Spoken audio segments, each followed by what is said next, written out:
Hello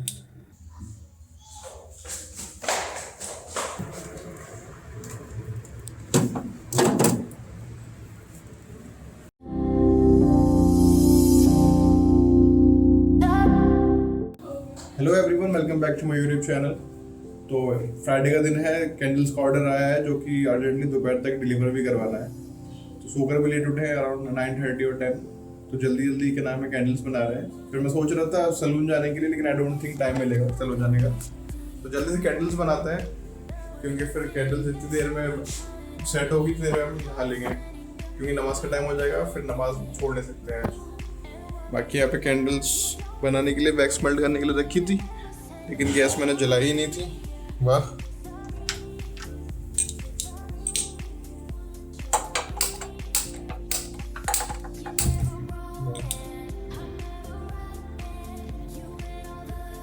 अब जब तक ये मेल्ट होती है तब तक फ्रेगनेंस का प्रोपोर्शन कर लेते हैं, उसको वेट कर लेते हैं कि कितनी फ्रेगनेंस यूज होगी, फिर मैं आपको बताऊँ जैसे यूज आएगा। अभी जब तक वैक्स मेल्ट हो रही है तब तक जो है फ्रेगनेंस मेजर कर लेते हैं कितनी यूज़ होनी है। ये है अपना पिटारा, यहाँ पर सारी फ्रेगनेंस रखी हुई है। निकालता हूँ कहीं कुछ गिर ना जाए, फिर मैं आपको दिखाता हूँ फ्रेगनेंस मेजर करके। क्या है वो हमारे इटली फ्रेगनेंस का है, जिसमें हम लोग टोबैको और वनीला फ्रेगनेंस यूज़ करते हैं। तो मैं मेजर करता हूँ, फिर चेक करता हूँ वैक्स मेल्ट हुई है नहीं हुई है। तो दोस्तों आज जो वापस ऑर्डर आया है वो आया है 2 ट्यूब कैंडल्स का, जिसको हम टॉल रिब्ड कहते हैं, एक टेडी का और एक लेडी कैंडल का। आप पूछ रहे होंगे लेडी कैंडल में ऐसे धागे क्यों लगे हुआ है? क्योंकि इसका मोल्ड कुछ इस तरीके से है कि जब कैंडल बन जाती है तो डिमोल्ड नहीं होता, तो उसको टू मेक श्योर कि डिमोल्डिंग ईजी हो जाए तो हमने उसको थोड़ा कट कर लिया है। तो जब वो कैंडल फिक्स हो जाती है, धागा खोल के अब जब निकालेंगे तो आराम से कैंडल निकल जाएगा बाहर। बाकी अब इसमें जो है वैक्स मेल्ट हो गया है, फ्रेगनेंस ऐड कर दिया है, इसको अच्छे से स्टिर करके फिर इसमें पोर करता हूँ, मैं आपको दिखाता हूँ फिर आगे का। इनका स्पेशली सेंटेड कैंडल्स का जो की रूल है वो है इसका टेम्परेचर, कि कितने टेम्परेचर पे वैक्स मेल्ट करनी है, कितने टेम्परेचर पे फ्रेगनेंस ऐड करनी है वैक्स में, कितने टेम्परेचर पे कैंडल पोर करनी है। तो जो मेन जो उसके पीछे एक फंडामेंटल है वो सारा है इस टेम्परेचर का। अगर आपने राइट टेम्परेचर पे एक्शंस लिए हैं तो कैंडल्स अच्छे से बनेगी, अदरवाइज आपकी कैंडल में सेंट का थ्रो नहीं आएगा, आई मीन खुशबू नहीं आएगी जलने के बाद, जो कि मेरे को काफ़ी महीने की टेस्टिंग करने के बाद पता चला था। अगर कोई जानना चाहता है कि कितने टेम्परेचर पे क्या करना है तो आप मुझे प्लीज़ कमेंट में बताइए, ताकि मैं इसकी प्रॉपर एक डेडिकेटेड वीडियो बना दूँ। आज जो कैंडल का ऑर्डर आया है वो एकदम वाइट कैंडल्स का है, उनमें कोई कलर उन्होंने ऐड नहीं करवाया। दे वांट कि कैंडल्स का कलर वाइट ही रहे, बट इसमें थोड़ा स्किनिश कलर होगा क्योंकि हमने टोबैको फ्रेगनेंस यूज़ किया है, जिसके बारे में ऑलरेडी मैंने क्लाइंट्स को बता दिया है। तो दोस्तों टेडी कैंडल की डिमोल्डिंग तो आपने देखी है, मेरी लास्ट वीडियो मैंने अपलोड करी थी जो कैंडल से रिलेटेड, और वो सब लोगों को बहुत पसंद भी आई थी। आज मैं आपको दिखाता हूँ लेडी कैंडल की डिमोल्डिंग, जो कि मुश्किल भी है, क्योंकि काफ़ी बार जो होता है लेडी कैंडल की जो नेक है वो बहुत नाजुक है, तो वो टूट भी जाती है। तो आज मैं आपको दिखाता हूँ इसकी डिमोल्डिंग, और आप इंजॉय करिए।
दोस्तों कहते हैं ना कि जुमे का दिन बहुत तंग होता है, जल्दी जल्दी गुजरता है, तो आज मेरे साथ कुछ ऐसे ही हुआ। रात में ऑर्डर मिला था, 4 कैंडल्स बनानी थी, एक बर्थडे में किसी को गिफ्ट करना है। मतलब मुझे नहीं करना, किसी ने ऑर्डर दिया था उनको गिफ्ट करना है, तो वहीं बर्थडे पार्टी में भी जा रहा हूँ। तो ये था कि जल्द से जल्द पहुँचना है वहाँ पे, क्योंकि शिफ्ट भी स्टार्ट होती है 4 बजे से। आँख खुली मेरी सुबह में 10 बजे, क्योंकि रात में 1 बजे शिफ्ट खत्म करके सोया था, तो उठते उठते थोड़ा लेट हो ही जाता है। उठा मैं, फिर जल्दी जल्दी सारी कैंडल्स की प्रिपरेशन करी, फिर कैंडल बनाई, जल्दी से नहाया, नमाज़ पढ़ के आया, फिर खाना खाया, कैंडल्स पैक करी, फिर अब मैं कैंडल लेके निकला। अब मैं पहले सोचता था कि बोरिंग लाइफ क्यों हो रही है, इतनी कुछ नहीं है करने को। क्योंकि बोरिंग इसलिए हो रही थी, मैं कुछ करना ही नहीं चाह रहा था, पड़ा रहता था बेड पे, बिस्तर में पड़ा हुआ पूरा दिन, कुछ नहीं कर रहा, फ़ोन चला रहा हूँ। लेकिन अब अच्छा लग रहा है। कुछ चैलेंज होता है ज़िंदगी में, तभी ज़िंदगी जीने का मज़ा भी आता है। बाकी मेरे दोस्त हैं, वो कह रहे थे कि क्यों कर रहा है यूट्यूब, फालतू में इतना टाइम वेस्ट कर रहा है, इससे अच्छा कोई स्किल ऐड कर लेता, कुछ पढ़ लेता। उनकी बात भी ठीक है, मैं उनको मना नहीं करूँगा कि वो गलत बोल रहे हैं, मेरी चिंता है इसलिए उन्होंने ऐसा बोला। बट इसमें भी तो मज़ा आ रहा है, इसमें भी तो मेरा टाइम मैनेज हो रहा है, इसमें भी तो मैं स्किल हो ही रहा हूँ, कहीं ना कहीं मेरा पर्सनैलिटी डेवलपमेंट भी हो रहा है। अभी नहीं दिखेगा, लेकिन eventually it will show up. बाकी रही बात कमाई की, तो आई नो यूट्यूब से इतनी जल्दी कोई कमाई नहीं होने वाली है। और अगर कमाई की बात करें भी, तो कमाई तो मेरी हो रही है। जो मेरे कैंडल्स का काम इतने टाइम से पॉज पे था, अब मुझे अल्हम्दुलिल्लाह 3 ऑर्डर आ गए, और एक क्या नाम है, एक गिफ्ट शॉप में ही बात चल रही है। Let's see if it gets mature. But ऐसा तो नहीं है कि कमाई नहीं हो रही है। मैंने यूट्यूब पे स्टार्ट किया, कैंडल्स का शौक है, तभी तो लोगों को पता चला कि हाँ, ही इज एक्टिव अगेन, तो लोगों ने ऑर्डर प्लेस किया। तो कमाई तो हो रही है, लोग भी कमा रहे होंगे, लोग मेरी वीडियोस देखते हैं, लाइक करते हैं, कमेंट करते हैं, तो उनका प्यार भी तो कमा रहा हूँ कहीं ना कहीं। तो यही है, इस वीडियो को अभी यहीं पे एंड करेंगे, इस ब्लॉग को, या फिर अब मैं बर्थडे पार्टी में जा रहा हूँ, अब थोड़ा काम भी होगा, काम हम देखते हैं, आगे प्रिपरेशन करवाते हैं अच्छे से, और फिर नेक्स्ट ब्लॉग में अगर वहाँ पे लोग कंफर्टेबल हुए तो आई ट्राई टू ब्लॉग, तो वो मैं आपको फिर नेक्स्ट ब्लॉग में दिखाऊंगा। Until then, अपना ख्याल रखें, अपने घर वालों का ख्याल रखें। Bye bye, see you next time.